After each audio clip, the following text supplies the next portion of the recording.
Setiap kali manusia mau mendirikan kerajaannya, hari ini mendirikan kerajaan atas hidupnya sendiri, manusia akhirnya tersesat di dalam jalannya. Karena the lost kingdom, kerajaan itu hilang dari manusia. Itu sebabnya kalau kita baca perjanjian lama, roh Tuhan berkuasa di atas manusia, bukan di dalam manusia. Di atas manusia, dan itu kadang-kadang insidental, hanya sekejap saja kemudian ditinggalkan sama roh Tuhan.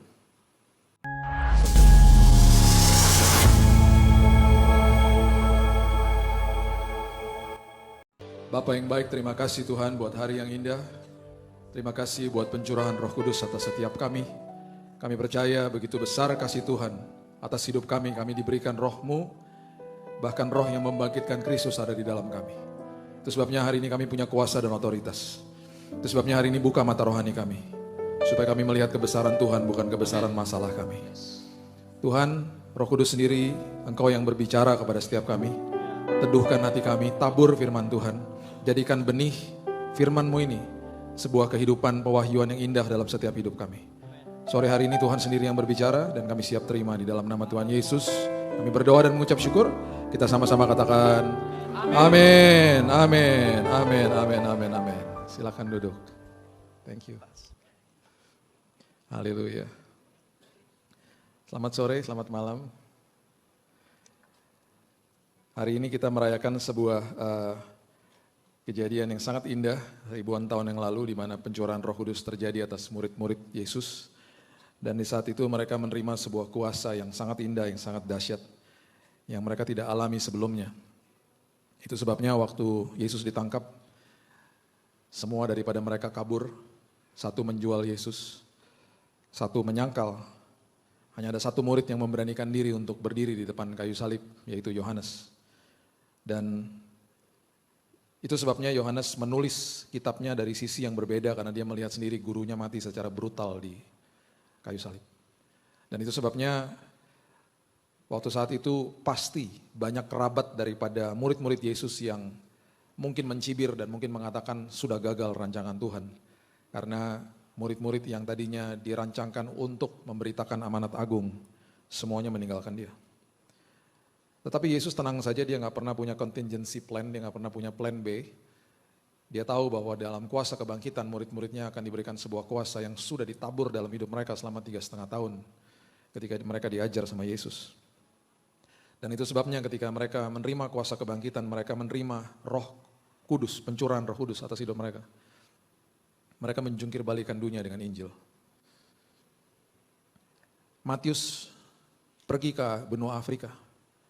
Sedang dia berkhotbah, dia ditarik keluar, dipukul kepalanya sama balok kayu sampai mati. Hari ini 60-70% benua Afrika percaya Yesus. Simon orang Zelot, dia pergi ke Eropa, dia memberitakan Injil di sana. Bartolomeus dikulitin, disiram air garam. Dan bahkan yang sangat luar biasa bagi kehidupan saya adalah Thomas pergi ke India. Dan waktu Thomas pergi ke India, dia mati di sana karena dia dibunuh sama penyembah-penyembah berhala. Dan waktu dia dibunuh di sana, dia menaburkan sebuah benih firman Tuhan yang luar biasa. Dan waktu dia tabur itu semuanya, itu adalah cikal bakal daripada opa oma saya yang datang dari India tahun 1930-an ke Indonesia. Dan mereka sudah orang Kristen. Dan itu saya percaya akibat benih yang ditabur sama Thomas. Kuburnya masih ada di India, Saint Thomas. Hari ini mama saya duduk di situ, dia umurnya 81 tahun. Masih sehat, masih luar biasa, masih kuat. Saya paling senang kalau dia temenin saya. Dia adalah produk daripada Thomas. Karena orang tuanya dia datang dari India. Murid-murid Yesus menjungkir balikan dunia dengan Injil. Karena ada kuasa kebangkitan yang diberikan dalam hidup mereka. Karena ada pencurahan Roh Kudus yang terjadi atas hidup mereka. Bahkan ribuan orang datang kepada gereja, mula-mula mereka diselamatkan di situ. Semuanya ini berawal dari sebuah kisah yang luar biasa, di mana kalau kita baca kejadian pasal yang pertama ayat yang ke-26, itu merupakan sebuah proyek ekspansi daripada kerajaan sorga. Kejadian 1 ayat 26 merupakan proyek ekspansi di mana Tuhan ketika dia menciptakan manusia, dia tidak pernah berikan sorga, dia berikan bumi untuk dikuasai. Dan waktu bumi dikuasai sama manusia, Tuhan katakan, Tuhan tidak pernah katakan maksud saya untuk menguasai manusia yang lain. Dan waktu Tuhan menciptakan manusia, Tuhan menghembuskan rohnya, ruah atas hidup manusia. Supaya roh Tuhan ini yang bertugas untuk mengingatkan manusia melakukan prinsip kerajaan di muka bumi. Sama seperti ketika Indonesia dijajah sama Belanda. Waktu kita dijajah sama Belanda ratusan tahun, kita akhirnya ditularkan budaya-budaya kerajaan Belanda, dan yang bertugas melakukan itu adalah gubernur daripada Belanda yang ada di dalam Indonesia, benua Indonesia. Dan kemudian yang dia lakukan adalah dia terus menularkan budaya-budaya ini sampai hari ini kita masih ada keluarga-keluarga kita yang berbicara bahasa Belanda. Bahkan di antara kita ada yang masih makan roti kalau pagi. Ada boleh angkat tangan? Termasuk saya kok. Tuh kan, itu bukan budaya Indonesia. Indonesia itu budayanya makan nasi uduk, nasi kuning, makan pecel kalau di Surabaya, ya kan? Yang makan roti ini bekas peninggalan Belanda gitu. Makanya dulu waktu papa saya masih ada, papa saya udah meninggalkan kami 14 tahun yang lalu. Dan saya nggak pernah lupa di masa-masa kecil kami suka dibawa ke Jalan Hayam Muruk karena disitulah Holland Bakery yang pertama dibuka. Yang senyum-senyum nih seumuran sama saya. Yang lain pada bingung, apaan Holland Bakery banyak kok? Iya, dulu cuma satu. Dan saya kalau diajak papa ke sana senangnya minta ampun karena saya akan pesan Long John yang ada meshesnya di atasnya. Tahu ya?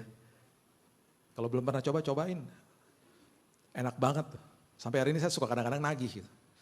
Dan abis pergi dari Holland Bakery, papa mama ajakin saya pergi ke Gandhi Steakhouse yang ada di jalan situ juga. Kita makan es krim yang begini nih.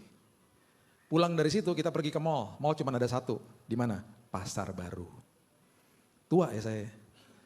Ratu Plaza belum ada. Itu mall yang gedung pertama kali itu Ratu Plaza. Satu hari saya diundang di sebuah tempat di mana itu adalah kantor pusat daripada Holland Bakery. Jadi saya kasih tahu sama mereka, sama direksinya. Saya punya kenangan masa indah dari kecil makan roti Holland Bakery. Dan saya kasih tahu lagi, saya sukanya tuh Long John. Setelah saya khotbah, saya dikasih 2 keranjang isinya Long John semuanya. Saya bilang, Pak, kalau saya makan semuanya, saya cepat ketemu Yesus nanti. Emang enak banget sih.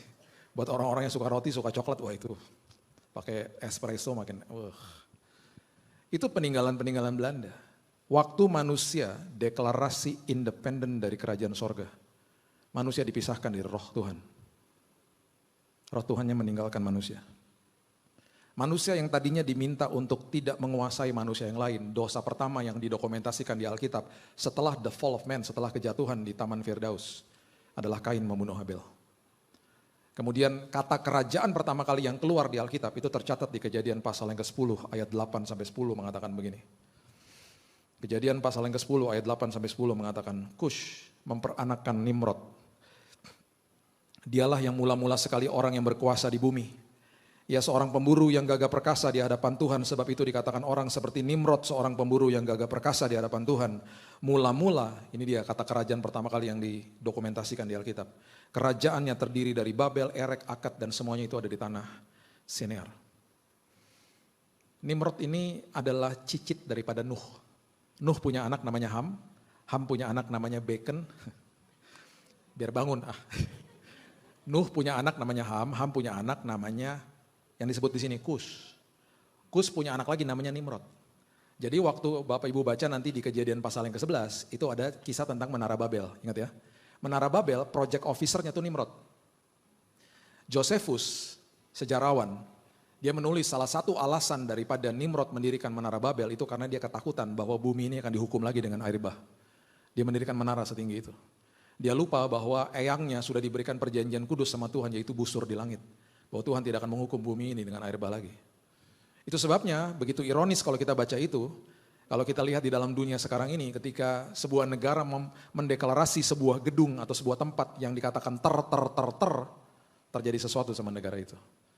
Tahun 98 Menara Petronas di Kuala Lumpur diresmikan. Dan dikatakan itu menara tertinggi di Asia Tenggara. Yang terjadi tahun 98 Malaysia kena krisis moneter. Waktu saya lupa tahunnya, tapi waktu Burj Khalifa 828 meter didirikan dan dikatakan gedung tertinggi di dunia. Didirikan di Dubai, Emirates kena krisis moneter. Taipei 101, gedung tertinggi di Taiwan, hal yang serupa terjadi. Kemudian World Trade Center yang ada di Amerika, sebelum ada Sears Tower itu gedung tertinggi di Amerika. Ikonnya New York, ikonnya Amerika. Gedung itu udah gak ada lagi, dihancurkan sama teroris.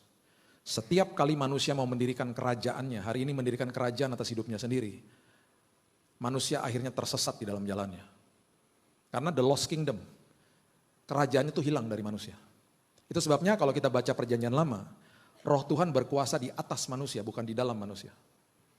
Di atas manusia, dan itu kadang-kadang insidental, hanya sekejap saja kemudian ditinggalkan sama roh Tuhan.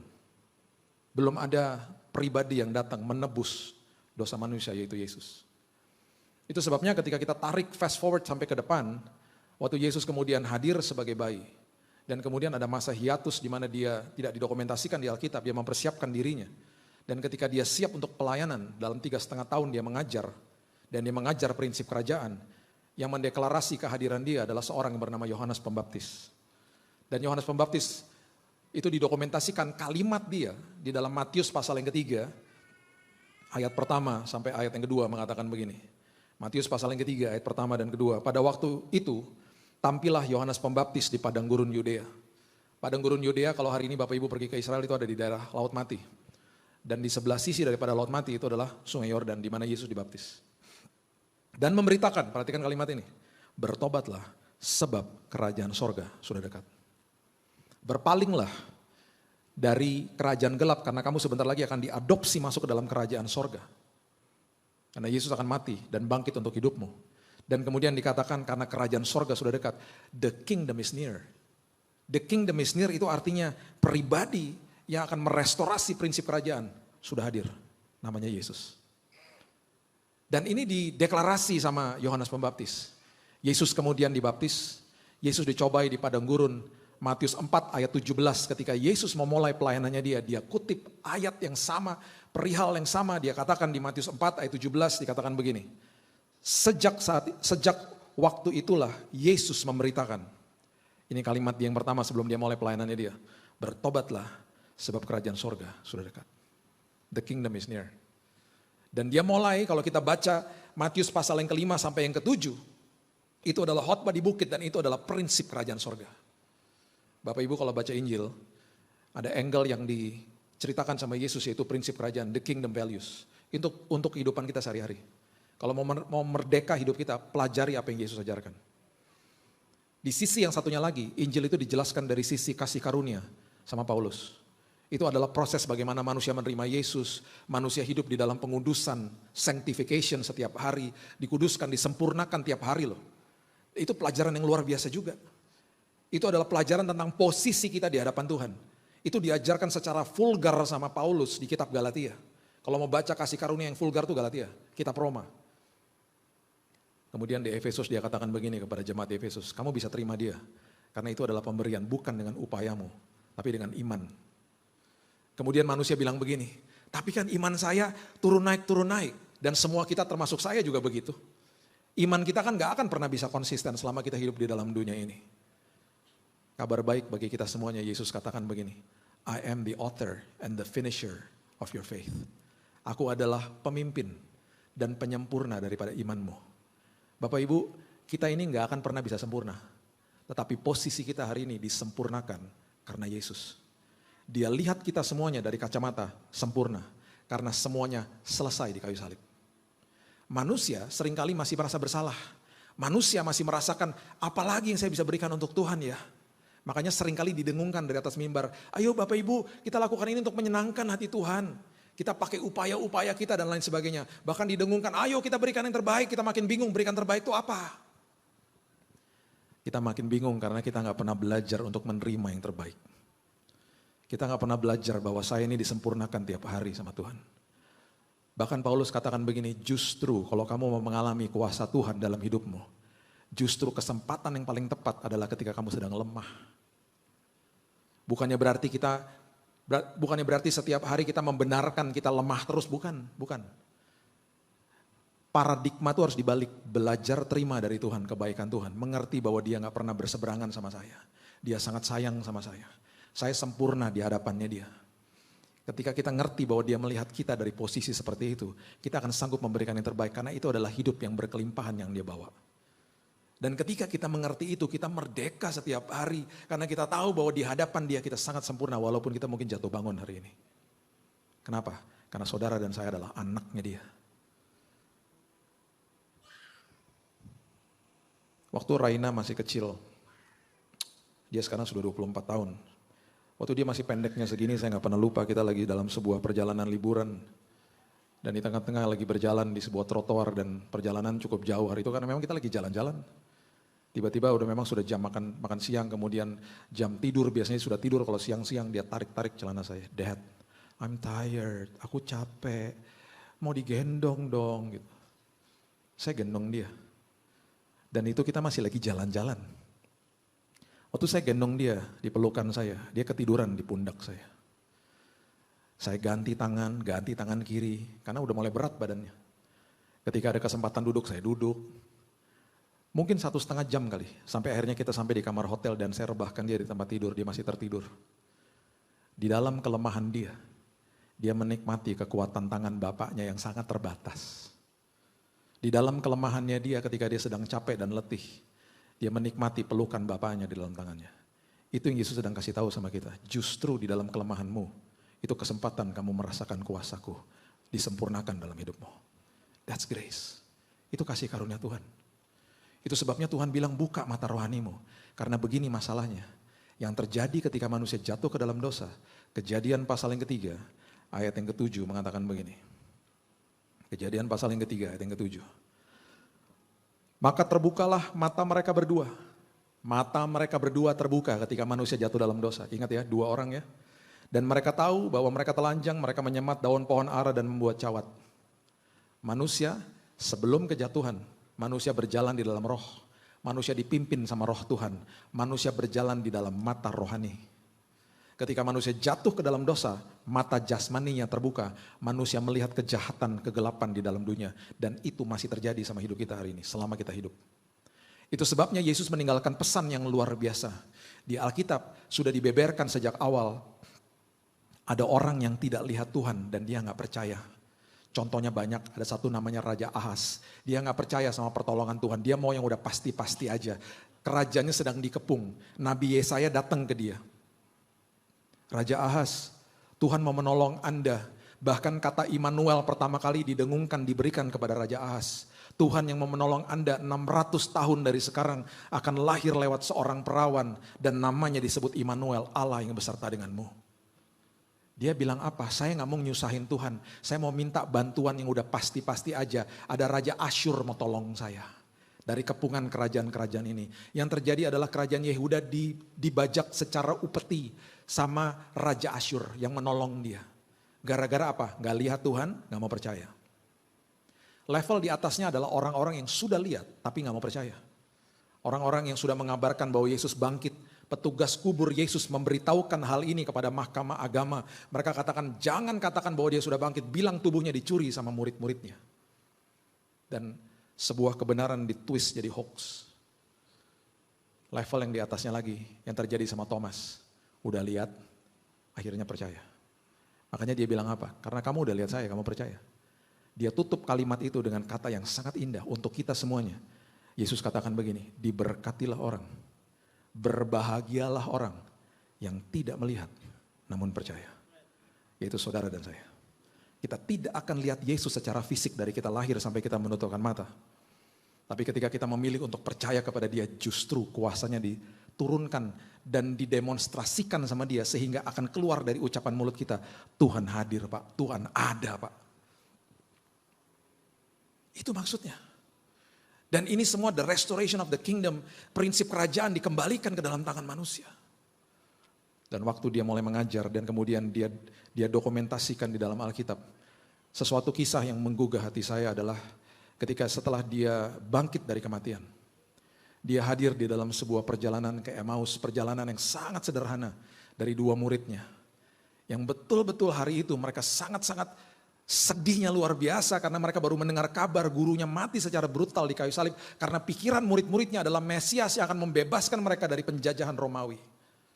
Mereka belum paham bahwa mereka sedang dibebaskan dari penjajahan dosa, dari kerajaan gelap, dipindahkan, diadopsi masuk ke dalam kerajaan sorga. Paradigma mereka mau diubahkan sama Tuhan, mereka masih berkala. Bahkan setelah perjalanan ke Emmaus, Yesus menembus sebuah ruang yang ditutup rapat sama murid-muridnya. Dia masuk ke dalam ruangan itu. Dan Alkitab mengatakan dia membuka pikiran mereka Sehingga mereka paham apa yang Yesus pernah bentangkan dalam hidup mereka. Karena selama Yesus masih ada sebelum kematiannya, bersama-sama dengan mereka berkali-kali dia katakan, aku akan mati dan bangkit di hari yang ketiga. Gak ada yang mudeng. Gak ada yang mudeng, gak ada yang sadar. Membutuhkan sebuah kuasa Tuhan, membutuhkan Roh Kudus yang dicurahkan dalam hidup mereka. Sehingga mereka paham bahwa, wow, ternyata gereja Tuhan adalah manusianya. Ternyata waktu jemaat mula-mula mulai dibentuk, mereka gak ada gedung. Mereka cuma berkumpul satu sama yang lain dan ribuan orang terima Yesus di Kisah Rasul pasal yang kedua. Di situ mereka mulai paham bahwa, oh ini toh yang namanya kuasa kebangkitan. Dan mereka mulai menggegerkan dunia dengan Injil yang kita nikmati sampai hari ini. Lukas pasalnya yang ke-24 adalah sebuah kisah yang sangat-sangat luar biasa hebatnya. Dimulai dari ayat yang ke-13 dikatakan, pada hari itu juga 2 orang dari murid-murid Yesus pergi ke sebuah kampung bernama Emmaus. Yang terletak kira-kira 7 mil jauhnya dari Yerusalem, sekitar 11 kilo. Ya, mereka bercakap-cakap tentang segala sesuatu yang telah terjadi, mereka sangat sedih, mereka pulang kampung, seolah-olah udah gak ada harapan, Mesias mereka mati secara brutal. Dan ketika mereka sedang bercakap-cakap dan bertukar pikiran, datanglah Yesus sendiri mendekati mereka. Dan ingat, mereka bukan ring satunya daripada murid-murid Yesus. Yang satu namanya Kleopas, yang satu lagi tidak didokumentasikan. Ada kemungkinan mereka dari 70 murid yang pernah disebut. Lalu berjalan bersama-sama dengan mereka. Perhatikan ayat yang ke-16. Tetapi ada sesuatu yang menghalangi mata mereka sehingga mereka tidak dapat mengenal dia. Ini adalah gambaran karena manusia mata jasmaninya sudah dibuka, mereka nggak lihat sesuatu yang mata rohani nggak melihat, mereka nggak sadar itu Yesus. Ini adalah kisah yang luar biasa ditulis sama seorang dokter namanya Dokter Lukas. Dia adalah seorang dokter yang menulis sangat detail, bahkan dia memberikan pertanggungjawaban kepada Theophilus. Kalau Bapak Ibu baca di Lukas pasal yang pertama, Theophilus ada kemungkinan besar adalah pendana daripada penulisan buku Lukas. Dan dia katakan kepada Theophilus, aku sudah research, aku sudah tanya sama narasumber, dan semua yang kutulis itu semuanya akurat. Dan Lukas juga yang menulis kisah para rasul. Dia yang mendokumentasikan apa yang terjadi dan dia tulis secara detail, dia kasih tahu mereka tidak mengenal dia. Mereka berjalan bersama-sama Yesus. Itu adalah gambaran daripada banyak orang yang hari ini matanya dihalangi sama masalah mereka dan mereka tidak sadar bahwa Yesus selalu hadir dalam hidup mereka. Banyak manusia mengatakan saya gak bisa rasakan hadirat Tuhan. Karena mereka mengira hadirat Tuhan hanya dirasakan kalau lagi merinding-merinding di gereja. Sesekali emosi kita tersentuh, tapi hadirat Tuhan harus dinilai secara iman karena Tuhan Yesus tidak pernah meninggalkan kita sedetik pun. Bahkan kalau kita sedang jatuh ke dalam lubang dosa pun dia gak pernah tinggalin kita karena kita adalah anaknya. Betapa besar kasih Tuhan atas hidup kita, gak pernah sedetik pun dia tinggalkan kita. Dan itu yang akhirnya menghalangi semua mata rohani kita karena kita masih berpikir, kita dituduh, kita dihukum, Tuhan marah sama kita. Masih ada kata-kata begitu yang keluar dari anak-anak Tuhan. Karena mereka tidak mengerti posisinya di dalam Kristus. Ayat yang ke-27. Ini adalah ayat yang sangat dahsyat ketika dijelaskan. Lalu Yesus menjelaskan kepada mereka apa yang tertulis tentang dia dalam seluruh kitab suci. Mulai dari kitab-kitab Musa dan segala kitab nabi-nabi, dia berkhotbah kepada mereka. Dan ayat 28 adalah pertemuan antara kedaulatan Tuhan bertemu dengan kebebasan memilihnya manusia.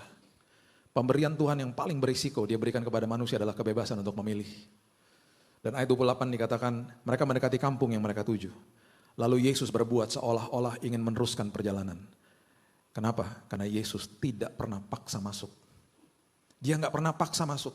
Ketika dia ketuk pintu hati kita dan ketika kita buka, dia adalah, Alkitab katakan adalah ahli bangunan. Dan ketika dia katakan saya adalah ahli bangunan, dia bawa the cornerstone, dia bawa batu penjuru. Dia katakan begini, mau gak saya teruskan pembangunan hidupmu? Dia gak pernah paksa kita. Dia menawarkan kepada kita. Mau gak hidupmu aku teruskan? Aku bangun hidupmu. Dengan batu penjuru. Makanya Alkitab mengatakan apa? Batu penjuru itu dibuang sama banyak orang. Gak ada yang mau. Mana ada yang mau? Karena manusia ketika buka pintu rumahnya, pintu hidupnya. Dan dia tanya gini sama Tuhan. Biasanya orang nanya 2 hal sama tukang. Sama ahli bangunan. Berapa harganya? Kamu restorasi rumah saya atau bangun rumah saya. Yang kedua, berapa lamanya? Jawaban Yesus manusia gak suka. Berapa harganya? Yesus katakan begini, seluruh hidupmu. Manusia bilang gini, enak aja. Saya gak mau. Udah gitu rancangannya, blueprintnya, cetak birunya dari saya dong. Tuhan bilang gak bisa. Saya ahli bangunannya. Dan yang saya bangun adalah tubuhmu dan tubuhmu adalah bait Roh Kudus. Karena aku mau tinggal di dalam situ. Jadi cetak birunya dari saya. Ditolak sama manusia. Dan kemudian manusia tanya prosesnya berapa lama? Dan selalu prosesnya sedikit demi sedikit, gak pernah langsung. Manusia bilang, lama amat. Manusia gak sadar bahwa hidupnya sedang dibangun di bawah, bukan ke atas. Yang dibangun adalah akarnya ke bawah. Karakternya supaya jadi tahan uji. Supaya ketika nanti dibawa tinggi sama Tuhan, ketika ada badai, kita nggak akan hancur dan rubuh. Dan ketika ada pujian, kita tidak akan sombong. Karena akarnya kuat di bawah. Jadi kalau prosesnya sedikit lama Bapak Ibu, ngucap syukur aja sama Tuhan. Karena siap-siap kita akan dibawa tinggi sama Tuhan. Makanya MRT harganya lebih mahal daripada LRT. Orang Jakarta paham dong ya kalau saya ngomong gitu ya. Saya ngomong ini di luar kota mereka gini. Gini-gini Bapak Ibu, MRT di bawah tanah, LRT di atas. Oh gitu ya, baru orang Jakarta paham lah ya. LRT kan cepet bangunnya. MRT kan agak lama. Sekarang MRT dibangun fase kedua ya. Dari Bundaran HI sampai kota. Sebentar lagi akan dibangun east to west. Cikarang sampai Balaraja. Dan ruas yang dibangun duluan adalah Tomang sampai Pulau Gadung. Lewatnya di mana? Jalan Suprapto sini. Di Pramuka udah ada LRT ya. Dari Velodrome sampai ke Duku Atas nantinya. Kenapa saya ngerti semuanya ini? Bapak Ibu sedang melihat calon Menteri PUPR. Ya. Tenang aja. Mau tanya apa lagi? Saya tahu nih semua infrastruktur. Enggak lah, saya cuma suka. Saya bangga sama Indonesia. Lihat infrastruktur Indonesia dahsyatnya luar biasa ya kan. Wush udah naik Wush? Belum. Udah dong ya, pasti udah ada ya. Di awalnya saya komplain, semuanya indah lah, bagus lah. Cuma di awal aja agak-agak sedikit-sedikit aneh. Anehnya bukan aneh keretanya, bukan pengumumannya. Masa di awal pengumumannya begini, Bapak Ibu sebentar lagi kita akan sampai di stasiun Padalarang. Wush, wush, wush, yes. Ya elah lu kagak dibayar ya ngomongnya begitu, lemes amat. Sekarang berubah. Bapak Ibu, wes. Kayak mau mulai ibadah, kayak Niko. Kita akan sampai di stasiun Padalarang. Wush, wush, wush, yes. Saya dalam hati, yes. Gitu dong ngomongnya. Udah dibayar kali yang ngomong. Semangat. Bangga tau gak lihat Indonesia, infrastrukturnya jalan terus. Saya jadi ngikutin tuh IG-nya. Aduh, banyak banget hal-hal yang indah yang terjadi ya kan. Nah itu sebabnya hari ini ketika kita sedang ada di dalam sebuah keputusan. Ketika diminta sama Tuhan untuk membuka pintu hatinya. Itu yang dikatakan Alkitab mengatakan dia berbuat seolah-olah ingin meneruskan perjalanan. Berarti di dalam hatinya undang dong saya masuk. Dia gak pernah paksa kita. Puji Tuhan diundang masuk di ayat berikutnya dikatakan tetapi mereka sangat mendesaknya katanya tinggallah bersama-sama dengan kami. Sebab hari telah menjelang malam matahari hampir terbenam lalu masuklah ia untuk tinggal bersama-sama dengan mereka. Siapa yang suka main basket? Ada? Gak ada.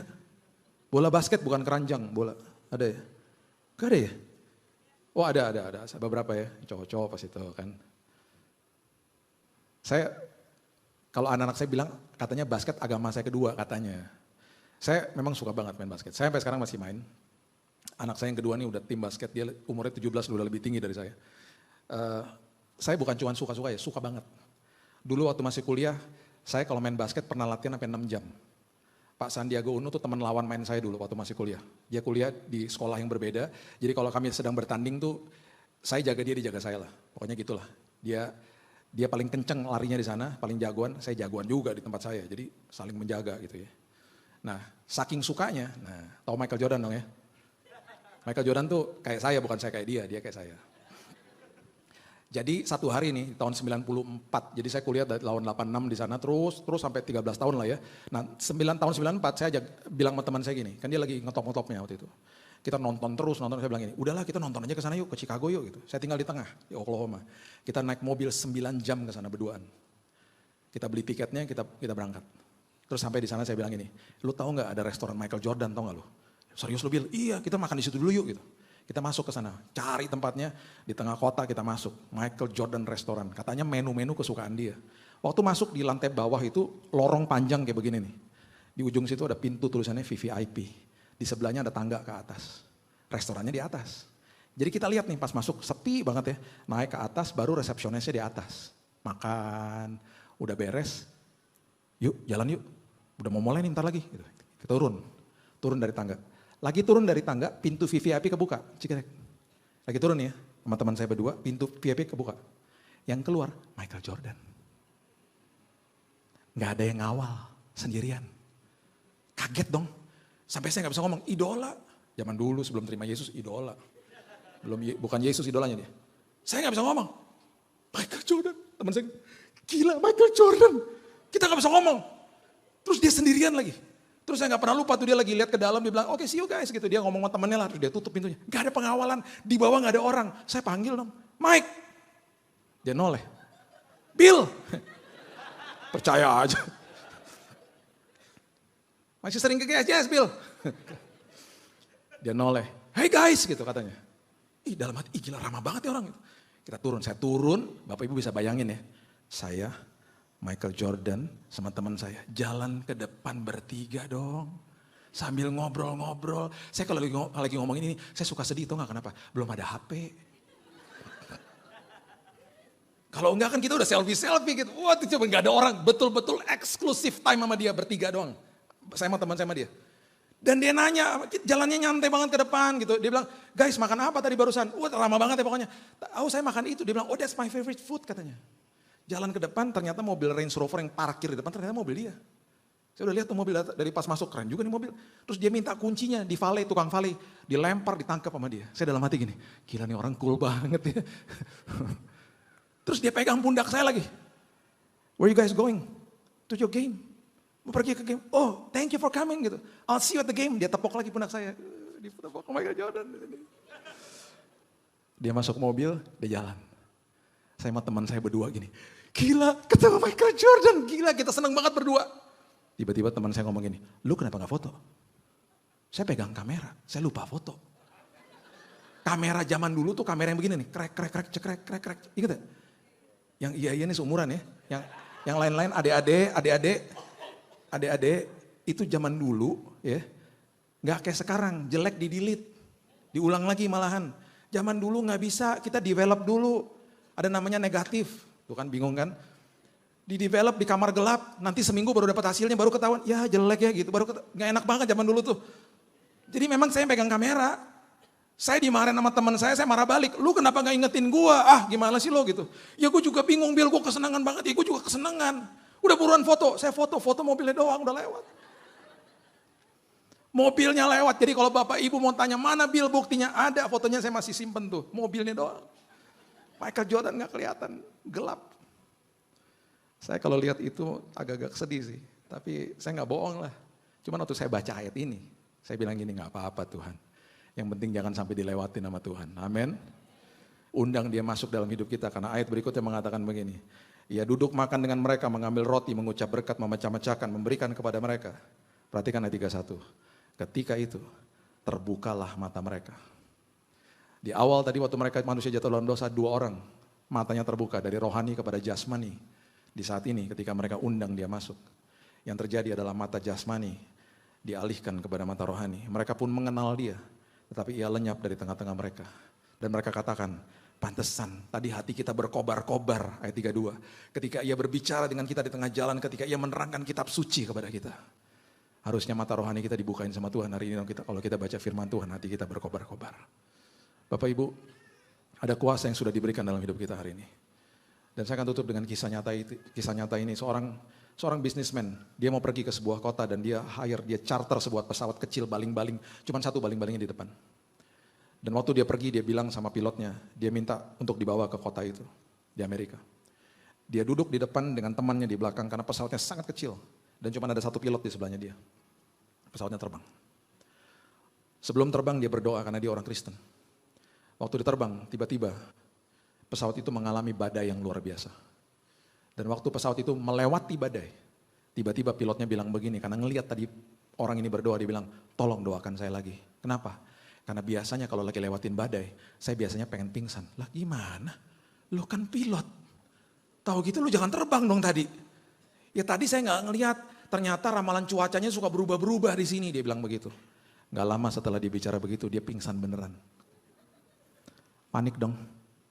Itu bisnismen dia tarik radio di situ. Dia teriak sekeras-kerasnya, Mayday, Mayday, tolong saya, tolong saya. Dan suaranya tertangkap sama sebuah Boeing 747 kargo yang sedang melintas di situ. Dan pilotnya bilang ada apa? Dia ceritakan masalah di kokpitnya dia, bahwa pilotnya pingsan.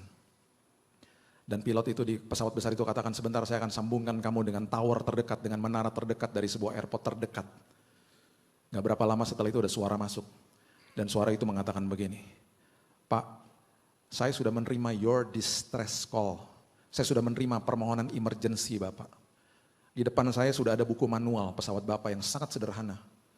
Saya bisa lihat Bapak gak bisa lihat saya. Saya lihat Bapak di radar saya. Pak, ini pesan saya. Dengerin suara saya. Saya akan pandu Bapak untuk memencet tombol-tombol tertentu dan ikutin suara saya. Apa yang saya katakan? Saya akan bawa Bapak mendarat dengan selamat. Pesan saya cuma satu Pak, jangan lihat keluar, jangan lihat badainya. Ikutin kata-kata saya. Bapak Ibu singkat cerita pesawat itu mendarat dengan selamat, walaupun bumping. Karena memang dia bukan pilot. Dan waktu dia keluar, karena itu bukan kota tujuan, dia menginap di sebuah hotel. Dan pada malam hari sebelum dia tidur ada ketukan di pintunya. Dan waktu dia buka, ternyata orang yang tadi ada di tower di menara itu, dia yang hadir di depan pintu dan dia katakan, Pak, Bapak luar biasa Pak. Saya tadi orangnya Pak, yang ada di tower itu. Si businessman itu memeluk orang itu dan katakan, you save my life. Kamu menyelamatkan hidup saya. Dan pria itu yang dari menara itu katakan begini, Pak, Bapak luar biasa karena Bapak dengerin suara saya. Saya pernah memandu seseorang seperti ini dan dia jatuh pesawatnya Pak karena dia nggak dengerin suara saya, dia lihat ke badainya. Bapak Ibu, satu hari kita akan pelukan dengan suara yang kita dengar setiap hari, namanya Yesus. Dan di hari itu dia akan katakan, luar biasa engkau, seumur hidupmu engkau dengerin suara saya. Saya bisa lihat kamu nggak bisa lihat saya. Tapi karena kamu percaya, kamu dengar suara saya dan simpan di dalam lubuk hatimu. Seperti Amsal katakan, itulah merupakan sumber daripada kehidupanmu. Engkau pulang dengan selamat. Karena kamu dengar suaraku. Badai akan selalu ada. Jangan lihat badainya, lihat kebesaran Tuhan. Dan bilang sama Tuhan, seperti dua murid di Emmaus, buka mata rohaniku Tuhan. Supaya aku lihat kebesaran Tuhan. Karena kerajaan sorga sudah dikembalikan ke dalam hidup kita. Lewat Roh Kudusnya yang memampukan kita dan memberikan kita kuasa hari ini. Berikan tepuk tangan kita untuk Tuhan kita. Bapak yang baik, terima kasih Tuhan buat hari yang indah. Terima kasih buat Yesus. Terima kasih buat kasih karuniamu Tuhan. Terima kasih buat the finished work. Karyamu yang selesai di kayu salib. Bahkan hari ini Alkitab mengatakan kami sudah dimeterai sama Roh Kudus. Bahkan hari ini kami sudah menerima roh itu di dalam kami. Tidak lagi roh itu ada di atas kami, tapi roh itu ada di dalam kami. Sebabnya hari ini Tuhan, dengan hati yang penuh dengan ucapan syukur kami mau katakan, kami mau mengalami Tuhan. Dan hidup kami mau penuh dengan kesaksian. Dan kami percaya Tuhan, suara yang kami dengar setiap hari, firman yang kami baca setiap hari, buat hati kami berkobar-kobar ya Tuhan, supaya kami makin sadar bahwa Tuhan selalu ada dan selalu hadir dalam hidup kami. Kami disempurnakan karena Yesus kami sempurna. Kami disempurnakan karena karyamu selesai di kayu salib. Terima kasih engkau melihat kami sebagai anakmu yang sangat dikasihi. Dan sampai kapanpun Tuhan, tidak ada apapun siapapun yang sanggup memisahkan kasih-Mu atas hidup kami. Amen. Kami terima Tuhan yang terbaik untuk kami bisa berikan yang terbaik. Meteraikan firman ini. Dan hamba berdoa Tuhan, Roh Kudus yang sudah dicurahkan atas hidup kami. Membuat kami sadar bahwa kami ini punya kuasa dan otoritas. Dan kami mau lihat kebesaran Tuhan, bukan kebesaran masalah kami. Terima kasih Bapak yang baik, hanya di dalam nama Tuhan Yesus. Kami sudah menerima firman kehidupan ini. Dan kami akan diberkati lewat terus konseling daripada Roh Kudus yang merupakan mentor agung kami. Terima kasih Yesus, di dalam nama Tuhan Yesus kami berdoa. Kita sama-sama katakan, amin. God bless you.